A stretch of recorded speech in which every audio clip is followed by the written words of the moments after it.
Hi students, నేను మీ హిందీ సార్ని సింగ్ సార్ని.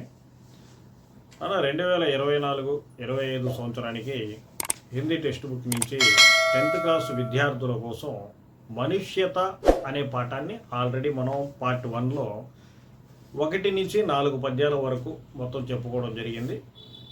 ఈరోజు ఈ వీడియోలో 5, 6, 7, 8 పద్యాలు వాటి అర్థాలని భావాలని తెలుగులో స్పష్టంగా మనకు అర్థమయ్యే విధంగా ఒకసారి చెప్పుకుందాము. చూడండి అన్న.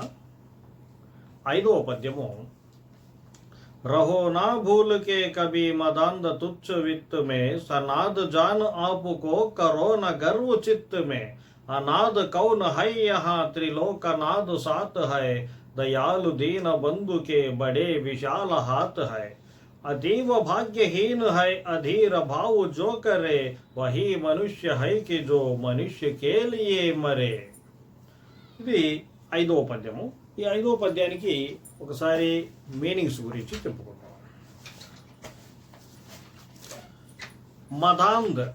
మదాంద్ అంటే గర్వుసే అంధ, గర్వంతో కళ్ళు మూసుకొని ఉండడం. తృచ్ఛ అంటే హీనమైన, హీన్. విత్ అంటే ధన్, సంపత్తి, సంపద. సనాత్ స్వామి సహిత్ అంటే అంటే ఆ దేవుడే మనతో ఉండడం అంటే ఇంక మిగతా వాళ్ళంతా మనతో ఉంటారని చెప్పి, అందరూ నాతో ఉన్నారు అని ఒక గర్వం. చిత్ హృదయ్ మనసు. అతీవ్ బహుత్ చాలా. అధీర భావ్ బేచైని వ్యాకులత అని అర్థం. ఇంకా ఈ పద్యం గురించి ఒకసారి ఎక్స్ప్లెయిన్ చేసుకుందాం రెండు లైన్లుగా. रहो ना भूल के कभी मदांध तुच्छ वित्त में, सनाद जान आपको करो न गर्व चित्त में. रहो ना भूल के ఎప్పుడు కూడా మరచిపోయి కూడా, మదాంద్ గర్వంతో కళ్ళు మూసుకుపోయి. ఎప్పుడు కళ్ళు మూసుకుపోతాయి? తుచ్చ్ విత్ మే. విత్ అంటే ధనము సంపద. నీ దగ్గరికి ధనము సంపద రాగానే వ్యర్థమైన ఈ ధనము సంపద, హీనమైన ఈ ధనము సంపద, అశాశ్వతమైన ఈ ధనము సంపద మన దగ్గరికి రాగానే గర్వంతో కళ్ళు మూసుకుపోరాదు. మరిచిపోయి కూడా కళ్ళు మూసుకొని ఆ విధంగా నాకు ఇంకేముందిలే, నేను అందరికంటే గొప్ప అని చెప్పి ఆ విధంగా అందరి మీద అహంకారాన్ని చూపించవద్దు అని అంటున్నాడు. సనాద్ జాన్ ఆపుకో కరో న గర్వ చిత్ మే. సనాద్ జాన్. సనాద్ అంటే ఏంది? డబ్బు ఉండేటప్పటికి అందరూ కూడా మన దగ్గరికి చేరుతారు. బంధువులైనా మిత్రులైనా అందరూ మన దగ్గర ఉన్న సంపదని తినడానికి మన దగ్గరికి చేరుతారు. వీళ్ళందరినీ చూసుకొని ఈ జనాలందరూ నాకున్నారు, సనాద్ జాన్ అని చెప్పి ఆ గర్వము ఆ మనసులోకి తెచ్చుకోవద్దు అంటున్నాడు. అనాథ్ కౌన్ హై యహా త్రిలోకనాథ్ సాత్ హై. ఈ ప్రపంచంలో అనాథ అనేవాడు ఎవ్వడు లేడు. ఎందుకంటే త్రిలోకనాథ్ సాత్ హై. ఆ భగవంతుడు మనందరికీ తండ్రి కాబట్టి ఆ భగవంతుడు మనకి తోడుగా ఉన్నాడు. కాబట్టి ఎవరిని కూడా నీ దగ్గర ఎంత డబ్బు ఉన్నా కూడా ఎప్పుడు కూడా ఎవరిని తక్కువగా చూడొద్దు అని అంటున్నాడు. దయాలు దీన బంధుకే బడే విశాల హాత్ హై. దీనబంధు అంటే ఎవరు? ఆ భగవంతుడు. దయాలు, చాలా దయగలిగిన వాడు ఆయన దీనబంధు అంటే ఆ భగవంతుడైన ఆయన ఎంతో దయగలిగిన ఆయన పెద్ద పెద్ద చేతులు ఉన్నాయి ఆయనకి. ఆ చేతులని చాచి మనకి హెల్ప్ చేస్తూనే ఉంటాడు. మన తలపైన ఆయన పెట్టి ఎప్పుడు బ్లెస్సింగ్స్ ఇస్తూనే ఉంటాడు ఆయన. అతీవ భాగ్యహీన్ హై అధీర బావు జోకరే. అయితే ఆ భగవంతుడే మనకి తోడుగా ఉన్నప్పుడు, ఆ భగవంతుడి బ్లెస్సింగ్స్ మనకి ఉన్నప్పుడు ఇక దేనికి మనం భయపడాల్సిన అవసరం లేదు. చాలా హ్యాపీగా ఉండొచ్చు, ధైర్యంగా ముందుకు అడుగు వేయచ్చు. ఇక్కడ మనకి కవి గారు ఎవరినైతే అదృష్టవంతుడు కాదు దరిద్రుడు అని ఎవరిని అంటున్నారా అంటే ఇక్కడ అతీవ భాగ్యహీన్.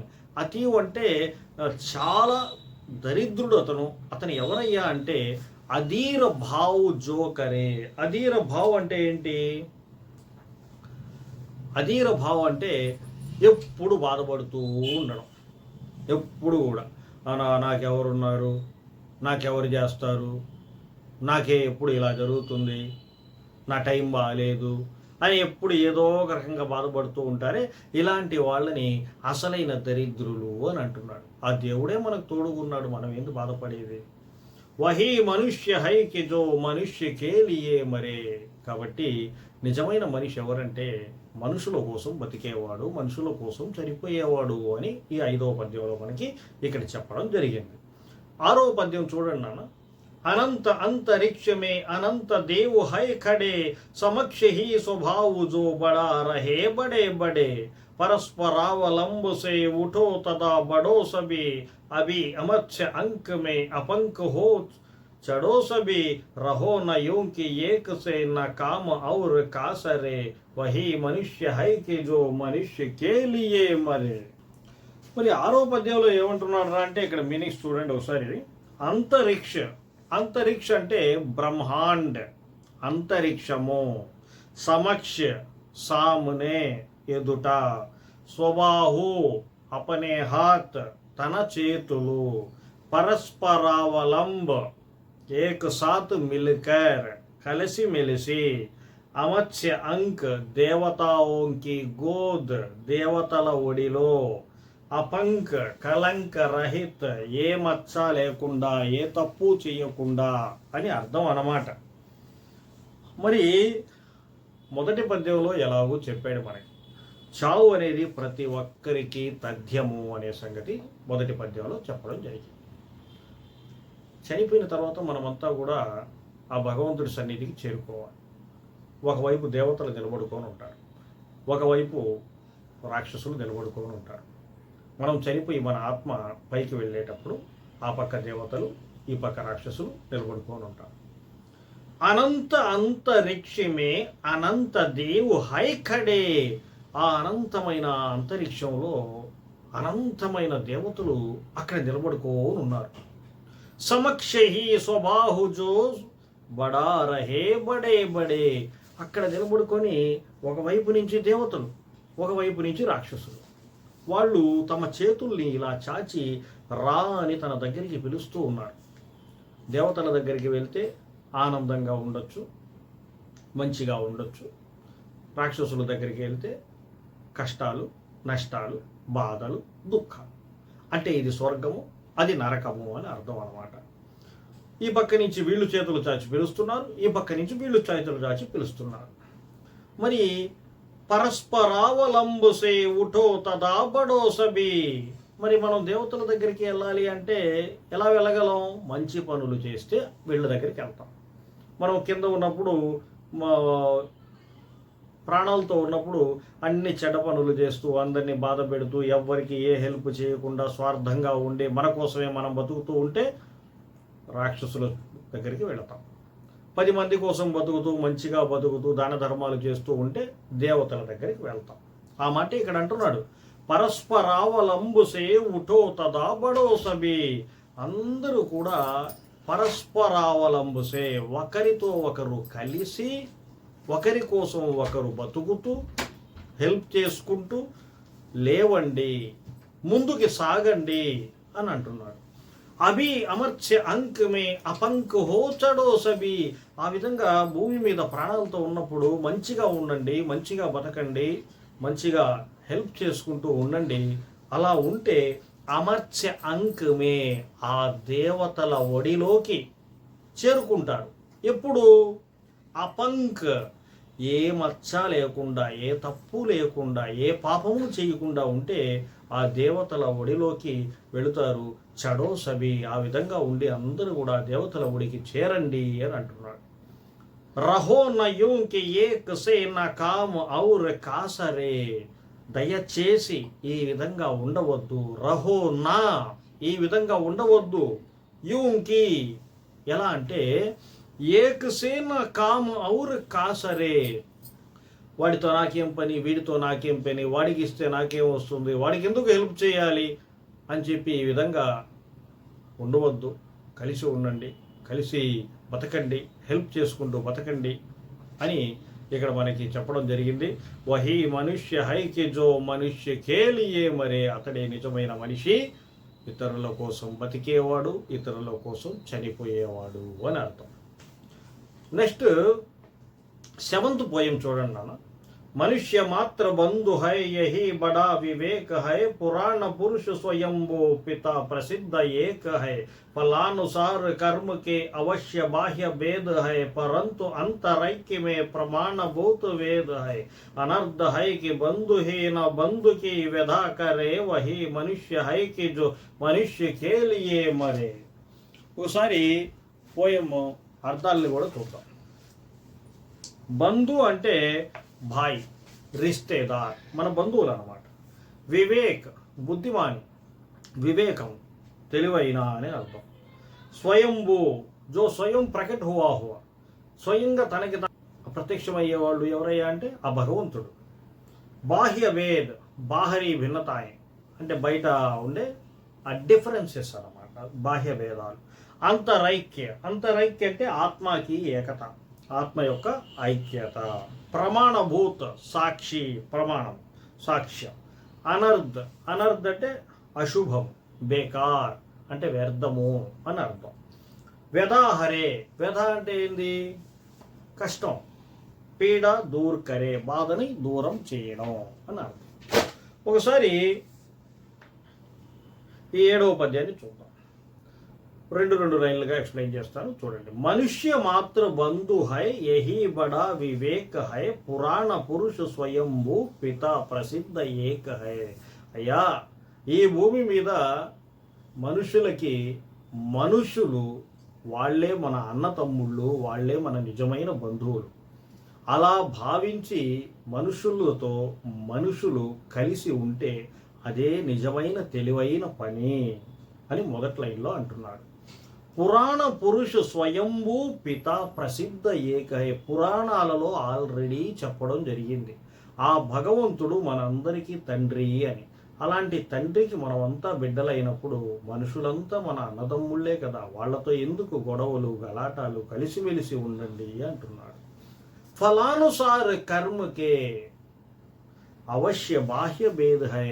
మరి మనం ఒకరు గొప్పవాడుగా, ఒకరు పేదవాడుగా, ఒకరి కష్టాలలో ఒకరు సుఖాలలో ఎందుకున్నారా అంటే ఫలానుసార కర్మకే, మనం చేసిన మంచి మనల్ని మంచిగా బతకనిస్తుంది, మనం చేసిన చెడు మనల్ని కష్టాల్లో తోసేస్తుంది. అందుకే మనం ఫలానుసార కర్మకే, మన కర్మని బట్టి బాహ్య భేద్ కనబడుతున్న బయట ఈ డిఫరెన్సెస్ అనేవి కనబడతాయి. పరంతు అంతరైక్యమే ప్రమాణభూత వేద హై, కానీ అంతరైక్యమే, అన్ని ఆత్మలు చనిపోయాక అక్కడ కలిసేటప్పుడు ఆత్మలన్నీ ఐక్యంగా కలిసి వెళుతాయి ఆ భగవంతుడి దగ్గరికి. ఇది వేదాలలో చెప్పబడింది అంటున్నాడు. అనర్ధ హైకి బంధుహీన బంధుకి వ్యధాహరే. కాకపోతే ఒక ఘోరమైన విషయం, అన్యాయమైన విషయం ఏంట్రా అంటే ఒక మనిషి ఇంకొక మనిషి బాధల్లో ఉంటే ఆ బాధని దూరం చేయకుండా చూస్తూ వెళ్ళిపోవడం, మనకెందుకులే అనేది ఇది చాలా ఘోరమైన విషయము. అలా చేయకూడదు, హెల్ప్ చేయాలి అని చెప్పి లైన్లో చెప్పడం జరిగింది. వహీ మనుష్య హైకి జో మనుష్య కేలియే మరే, నిజమైన మనిషి ఎవరయ్యా అంటే ఇతరుల కోసం మరణించేవాడు, ఇతరుల కోసం బతికేవాడు, ఇతరులకు హెల్ప్ చేసేవాడు, ఆయనే నిజమైన మనిషి అని ఈ 7వ పద్యంలో చెప్పడం జరిగింది. 8th పోయం చూడండి. చలో అభిష్ట మార్గమే సహర్ష ఖేలతే హుయే, విపత్తి విఘ్న జోపడే ఉన్హే ఢకేలతే హుయే, घटे न हेल मेल हाँ बड़े न भिन्नता कभी, अतर्क एक पंथ के सतर्क पंथ हो सभी, तभी समर्थ भाव है कि तारता हुआ तरे, वही मनुष्य है कि जो मनुष्य के लिए मरे. పద్యానికి అర్థాలని ఒకసారి చూసుకున్నట్టయితే అభిష్ట మార్గ, అభిష్ట మార్గ అంటే ఇచ్ఛిత మార్గ, ఇచ్ఛిత రాహ్ అంటే ఏంటి? ఇష్టమైన, మనం కోరిన దారి. విపత్తి, విపత్తి అంటే కఠినాయి, కష్టాలు. విఘ్న బాధ, అడ్డంకులు. Hail male మిలనసారిత, కలుపుగోలుతనము. భిన్నత అలగావ్ దూరాలు అంటే దూరం చేసుకోవడం అన్నమాట. అతర్క్ తర్క్ సే పరే తర్క సాధ్యము కానిది. సతర్క్ అంటే సావధాన్ జాగ్రత్త. సమర్థ భావ్ అంటే యోగ్యత యోగ్యం సమర్థులు. తారుతా దూసరోంకే దుఃఖ్ దూర్ కర్ణ ఇతరుల కష్టాన్ని దూరం చేయడం. తరే అంటే స్వయం ముక్తు హోన తన కష్టాన్ని కూడా దూరం చేసుకోవడం. మరి ఒకసారి పద్య భావంలోకి వెళ్దాం. చలో అభిష్ట మార్గ్ మే సహర్ష ఖేల్తే హుయే విపత్తి విఘ్న జోపడే ఉన్హే డకేల్తే హుయే. భూమి మీదకి వచ్చాం, ఈ భూమి మీదకి వచ్చాం, మనిషిగా పుట్టాం, బతకాలి, తినాలి, తాగాలి. ఓకే, మరి ఎక్కడి నుంచి వచ్చామో అక్కడికి మళ్ళీ తిరిగి వెళ్ళాలి కదా. అక్కడికి తిరిగి వెళ్ళాలి అంటే మనం ఇక్కడ ఉన్నంతకాలం మంచిగా బతకాలి. మంచిగా బతికినప్పుడే మనల్ని వెళ్ళిన పని మంచిగా చేసుకొని వచ్చావని చెప్పి ఆ పైనున్న మన తండ్రి అయిన ఆ దేవుడు కూడా మనల్ని మంచిగా మెచ్చుకుంటాడు. మనం ఎలా అయితే మంచిగా చదువుకొని మంచిగా పాస్ అయ్యి మంచి ఉద్యోగంలో సెటిల్ అయితే తల్లిదండ్రులు ఎలా సంతోషిస్తారో, మనం భూమి మీద వచ్చిన తర్వాత ఇక్కడ మంచి పనులు చేసుకొని ఆ దేవుడు శభాష్ అనేటట్టు మనం ఉండాలి. అలా ఉండడానికి ఒక మంచి దారిని ఎంచుకోవాలి. అలా మంచి దారి గురించి ఇక్కడ చెప్పడం జరిగింది. చలో అభిష్ట మార్గమే నీకు నచ్చిన దారిలో వెళ్ళు. సహర్ష ఖేలుతే హుయే నువ్వు ఎంచుకున్న తర్వాత ఆ దారిని ఆనందంగా ఆడుతూ పాడుతూ ఆ మార్గంలో ఎల్లు, ఇబ్బంది ఏం లేదు. విపత్తి విఘ్న జో పడే ఉనిహే డకేలుతే హుయే ఎంత కష్టమైనా రాని, ఎంత ఆటంకాలైనా రాని, ఏమైనా రాని వాటన్నిటిని ఎదుర్కొంటూ వాటిని పక్కకు తోసేసుకుంటూ నువ్వు కోరిన మార్గంలోనే ప్రయాణం కొనసాగించు. ఘటేన హేలు మేలు హాంబడేన భిన్నత కవి. అయితే ఇలా నువ్వు ఎంచుకున్న మార్గంలో నువ్వు వెళుతున్నప్పుడు 10 మందిని కలుపుకుంటూ వెళ్ళు. ఎవరిని దూరం చేసుకుంటూ కాదు, 10 మందిని కలుపుకుంటూ వెళ్ళు. అందరితో మంచిగా ఉంటూ వెళ్ళు. హేల్ మేల్ ఆ కలుపుకోతనంతో ఉండు, అది విడిపోకూడదు అన్నమాట. బడేన భిన్నత కవి ఎప్పుడు కూడా నువ్వు ఎదిగే కొద్దీ వేరే వాళ్ళతో గొడవలు పెట్టుకుంటూ డిఫరెన్సెస్ని రానివద్దు. అతర్క్ ఏక్ పంత్కే సతర్క్ పంత్ హో సబి. మంచి తెలివితేటలతో ఒకే దారిలో నువ్వు ఎంచుకున్న దారిలో ఒక్కటిగా 10 మందిని తీసుకొని ముందుకు వెళ్ళు. అంతే. సతర్క్ అంటే చాలా జాగ్రత్తగా దానిలో అందరూ కలిసి ఆ దారిలో వెళ్ళండి అని అంటున్నాడు. తభీ సమర్థ బావు హై ఆ విధంగా వెళ్ళడమే ఒక సమర్థుడు చేసే పని, ఒక యోగ్యుడు చేసే పని. అలా చేస్తూ తారుతాహు ఆతరే 10 మంది కష్టాల్ని దూరం చేస్తూ వెళ్ళు, నీ కష్టాన్ని కూడా దూరం చేసుకుంటూ ముందుకు వెళ్ళు. ఆ విధంగా వాళ్ళ కోసం బతకాలి, మన కోసం బతకాలి, అందరూ బాగుండాలి. ఇదే పద్ధతి. వహీ మనుష్య హైకి జో మనుష్య కేలియే మరే. కాబట్టి 10 మంది బాగుండాలి అని బతకాలి, 10 మంది కోసం జీవించాలి, 10 మంది కోసం అవసరమైతే మరణించాలి. అతడే నిజమైన మనిషి అని ఈ పద్యంలో కూడా చెప్పడం జరిగింది. ఇది నాన్న మనుష్యత పాఠంలో 5వ పద్యం, 6వ పద్యం, 7వ పద్యం, 8వ పద్యం. ఈరోజు ఈ వీడియోలో మీకు అర్థాలతో సహా భావాల్ని కూడా చెప్పడం జరిగింది. ఇలాగే రాబోయే వీడియోల్లో కూడా మంచి విషయాలు, పబ్లిక్ ఎగ్జామ్కి సంబంధించిన గ్రామర్ పాయింట్స్, లెసన్స్, క్వశ్చన్స్ ఇవన్నీ కూడా చెప్పడం జరుగుతుంది. మన ఛానల్ పేరు PDNS హిందీ. సబ్స్క్రైబ్ చేయండి, లైక్ చేయండి, షేర్ చేయండి. నేను మీ హిందీ సార్ని, సింగ్ సార్ని.